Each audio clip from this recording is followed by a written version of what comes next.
Alamin natin ang patuloy na isinasagawang rehabilitasyon ng Department of Public Works and Highways o DPWH sa EDSA at kung alin pang mga bahagi nito ang isa sa ilalim sa asfalto at road reblocking. Si Bernard Ferrer sa detalye. Live. Rise and shine, Bernard. Audrey, mahigit 31% na ang natatapos ng DPWH sa nagpapatuloy na rehabilitasyon ng EDSA. Tugon ito ng Department of Public Works and Highways or DPWH sa direktiba ni Pangulong Ferdinand R. Marcos Jr.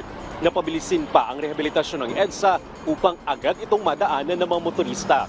Magpapatuloy ang asphalt overlay sa bahagi ng northbound mula Ross Boulevard hanggang Taft Avenue, tramo hanggang Magallanes at Magallanes hanggang Taft Avenue. Sa southbound naman, magsisimula ang rehabilitasyon mula Taft Avenue hanggang Ross Boulevard at magpapatuloy sa mga susunod na linggo. Samantala, isasagawa ang concrete reblocking sa bahagi ng P. Selly, U-turn Lane 4. Inaabisuhan ng mga motorista na gumamit ng mga alternatibong ruta habang isinasagawa ang rehabilitasyon.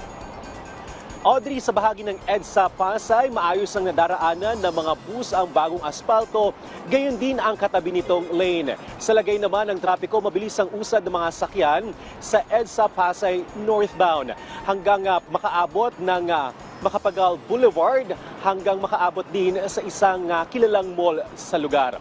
Sa bahagi naman ng southbound ng EDSA Pasay, mabilis din ang usad ng mga sasakyan hanggang makaabot sa rotonda. Paalala sa ating mga motorista, ngayong Biyernes, bawal po ang mga plakang nagtatapos sa numerong 9 at 0 mula alas 7 ng umaga hanggang alas 10 ng umaga at alas 5 ng hapon hanggang alas 8 ng gabi. Audrey? Maraming salamat, Bernard Ferrer.